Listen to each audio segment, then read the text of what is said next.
Bolsonaro, depois da operação da PF semana passada contra ele e alguns de seus aliados, hoje a defesa do ex-presidente entrou com um pedido no STF para reverter a proibição de contato dele, Bolsonaro, com o presidente do PL, Valdemar Costa Neto. O Bolsonaro também quer a devolução dos passaportes que foram apreendidos durante essa operação. Detalhes ao vivo com nossa repórter Gabriela Prado, em Brasília. Gabriela, boa noite. Oi, William, boa noite a todos. Olha, quase uma semana depois da operação desencadeada pela Polícia Federal, a defesa do ex-presidente Jair Bolsonaro começa então a pedir no Supremo Tribunal Federal a substituição ou até alguma retirada de medidas cautelares que foram impostas ao ex-presidente. No caso do passaporte, a defesa diz aí que não há fundamento técnico, então o Supremo Tribunal Federal poderia devolver essa documentação e, a partir disso, o ex-presidente ele poderia substituir essa medida cautelar por um aviso ao Alexandre de Moraes, relator do inquérito na Suprema Corte, para quando ele for viajar por mais de 7 dias no exterior. Então, esse é o pedido da defesa neste momento com relação ao passaporte. Lembrando que o passaporte de Jair Bolsonaro não estava com ele durante a operação lá em Angra dos Reis, onde ele estava em Brasília, e aí a própria defesa entregou à Polícia Federal. Com relação ao fato dele poder conversar com Valdemar da Costa Neto, essa é uma medida cautelar imposta, ele não pode conversar com nenhum dos investigados. E isso se estende também à defesa. E os advogados questionam, pois dizem que isso é uma prerrogativa da advocacia e que eles não deveriam ser impedidos de conversar, as defesas de Valdemar da Costa Neto e de Jair Bolsonaro. A própria Ordem dos Advogados do Brasil questiona essa medida cautelar que impede os advogados de conversarem no Supremo Tribunal Federal. A defesa alega que a proibição de Valdemar Costa Neto, presidente do PL, e Jair Bolsonaro de conversarem pode impedir aí uma eleição justa neste ano, as eleições municipais, e também atrapalha a articulação de todo o partido para o pleito em 2024. Então, a defesa fez esses pedidos à Suprema Corte, a operação foi desencadeada na semana passada. Além dessas medidas cautelares impostas aos dois, há também outras medidas cautelares impostas aos demais investigados que foram alvo da operação. William. Obrigado, Gabriela. Boa noite para você aí em Brasília. Dando agora meu boa noite e agradecimento ao mais recente participante da roda, Cristiano Noronha, cientista político, presidente da Arco Advice. Obrigado pela participação. Boa noite, Cristiano. De cara, Cristiano, a gente tem ali, como a Gabriela nos trouxe, uma série de detalhes técnicos de uma defesa jurídica. Nos interessa muito qual é o contra-ataque político de Bolsonaro. Você o identifica? Bom, William, depois a gente analisa até com essa manifestação, em conjunto com essa manifestação que o presidente está articulando aí para o dia 25 de fevereiro. Mas, a priori, William, lembrando que a mulher do presidente, ex-primeira-dama, né, cancelou uma viagem que iria fazer para participar de um evento de um movimento conservador de direita nos Estados Unidos, por exemplo. Então, o presidente também ele tem esse interesse de fazer algumas viagens. Segundo ponto é que a gente está no meio de uma negociação de bastidor muito intensa em vários municípios por conta das eleições municipais. E o partido, o PL, tanto o ex-presidente, enfim, foram pegos de surpresa com essa operação da Polícia Federal, sem que eles pudessem negociar uma transição, alguém que pudesse negociar em nome dele, se é que isso é possível, né? Então, acredito que mais importante para o ex-presidente do que recuperar até o passaporte é poder fazer essas articulações diretamente com o presidente do partido PL, porque os dois ali são os principais nomes da legenda, são os que vão dar aval a essas negociações. E se ficar algum leve trás ali, eu acho que pode dar ruído e prejudicar essas negociações. O PL, lembrando, é o partido que tem o maior recurso do fundo partidário e espera, justamente com essas eleições municipais, eleger uma boa bancada aí de prefeitos até para se preparar para a eleição de 2026. Ô Daniel, o ex-presidente Jair Bolsonaro tem aí um duplo argumento jurídico e político com razoável consistência. Ele progride nessa linha? Olha, William, eu desconheço as tecnicalidades jurídicas do processo, mas o sentimento que a gente capta aqui entre membros do judiciário, entre congressistas, para não dizer, obviamente, do próprio governo, que é um antagonista de Jair Bolsonaro e do bolsonarismo, é que Bolsonaro vai ser preso em algum momento. Quando vai ser preso, depende muito mais dele do que das circunstâncias que já estão colocadas, da linha de argumentação que já está colocada. Aí não é uma questão de você concordar ou discordar da forma como as investigações estão sendo conduzidas ou das acusações que Jair Bolsonaro recebe. Tudo está convergindo para uma prisão, toda a linha argumentativa está convergindo para uma prisão. E não uma prisão uma prisão preventiva, uma prisão numa decisão monocrática, alguma coisa do gênero. Está se consolidando aqui uma linha argumentativa em que a Polícia Federal está trazendo uma série de elementos, está avançando ali nas descrições e nas evidências para a Polícia Federal do que consiste essa organização criminosa com 5 eixos de atuação. No caso do eixo de atuação que diz respeito à suposta tentativa de golpe de Estado, com diversos núcleos, 6 núcleos, e esses núcleos convergindo para Jair Bolsonaro e ele tendo um papel ali na edição e na discussão da minuta do golpe, na possibilidade de se decretar um estado de defesa. Isso está sendo muito construído. A grande questão é se Bolsonaro tomaria algum passo ali, por isso que eu digo o quando ele pode ser preso, que venha a obstruir as investigações. Aí a gente está falando não de uma construção de provas para um julgamento posterior e aí talvez de alguma medida mais precipitada. Cristiano, vamos ao que você já logo na sua primeira resposta queria, e eu acho fundamental que a gente se dedique a isso agora com ênfase. A tática de convocar as pessoas às ruas, dia 25, aqui do lado, aqui na frente, na verdade, aqui na Avenida Paulista, traz, do ponto de vista político, a capacidade de reverter isto que o Daniel acabou de descrever, que é praticamente o que o Daniel descreve, se eu puder usar uma analogia nesse tipo, é praticamente como que uma boa constrictor trabalha, como que uma serpente desse tipo vai sufocando a sua vítima. Uma tática política como a que ele propõe, levar as pessoas às ruas, teria condições de reverter isso?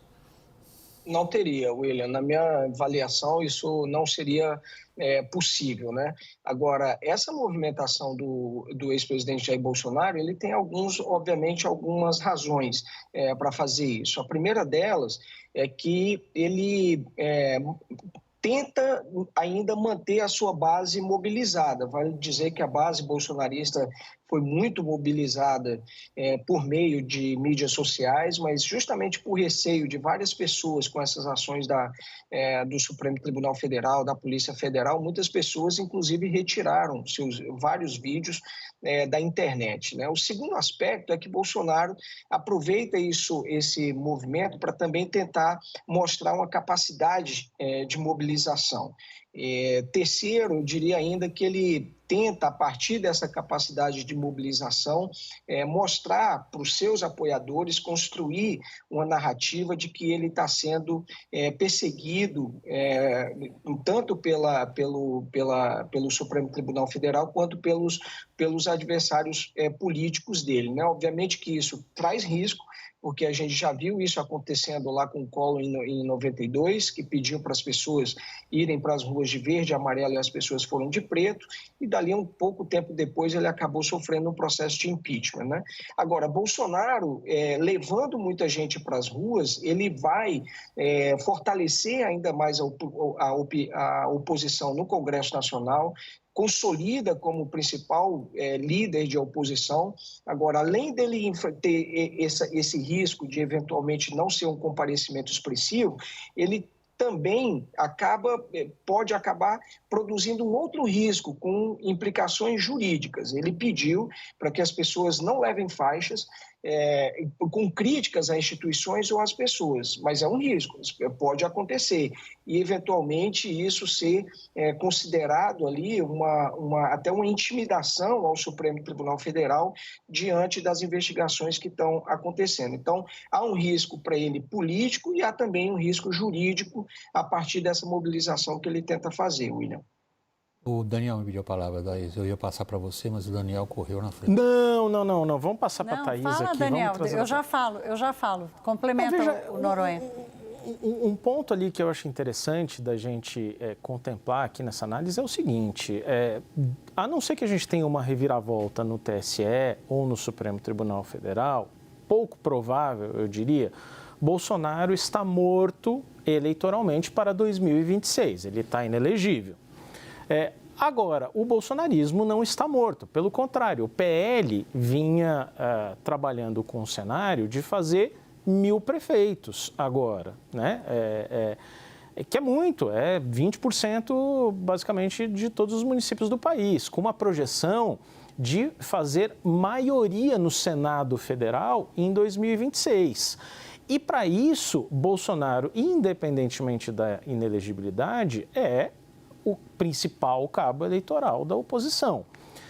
Na situação atual, com problemas de comunicação, Bolsonaro, que é esse cabo eleitoral, não pode falar com Valdemar Costa Neto, que é o CEO, mais do que o presidente do PL, é um CEO do PL, que também não pode falar com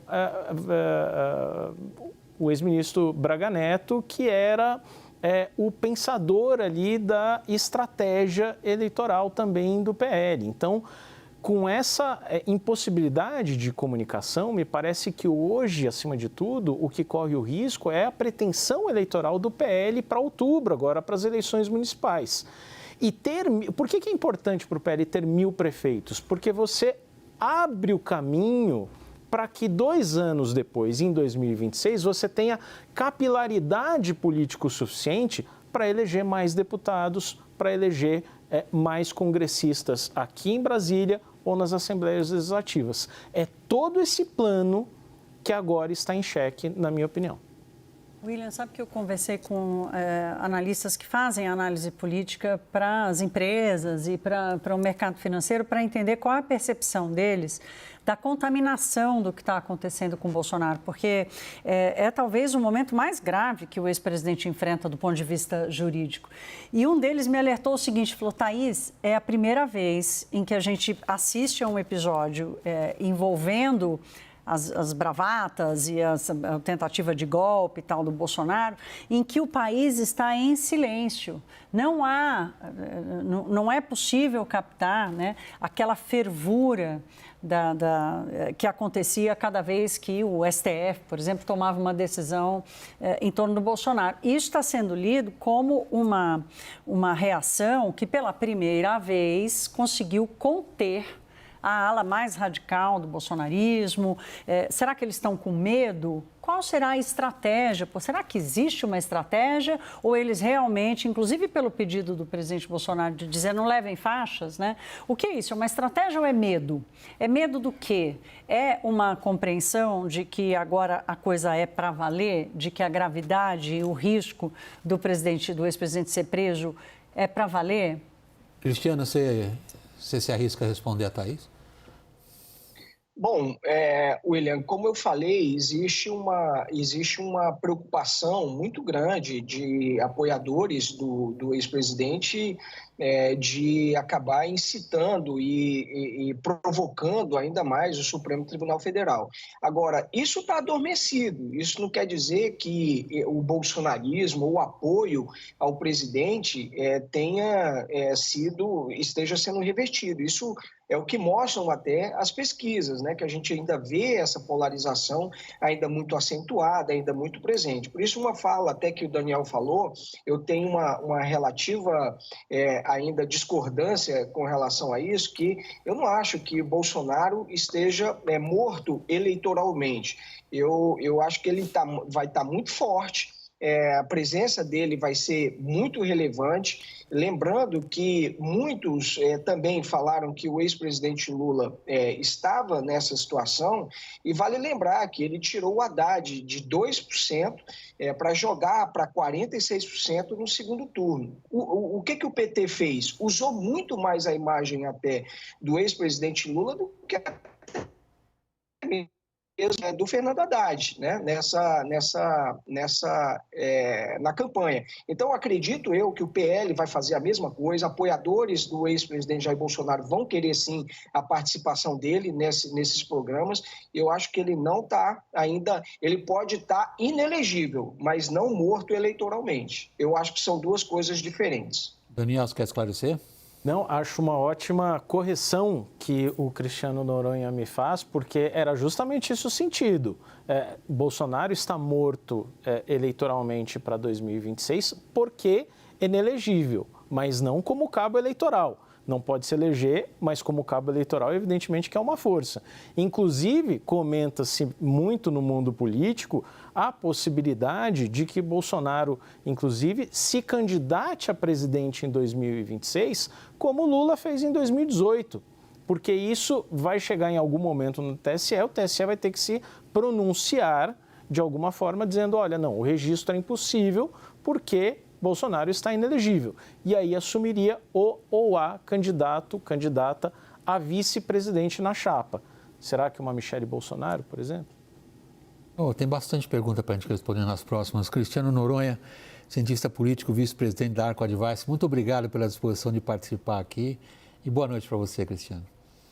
Boa noite a todos.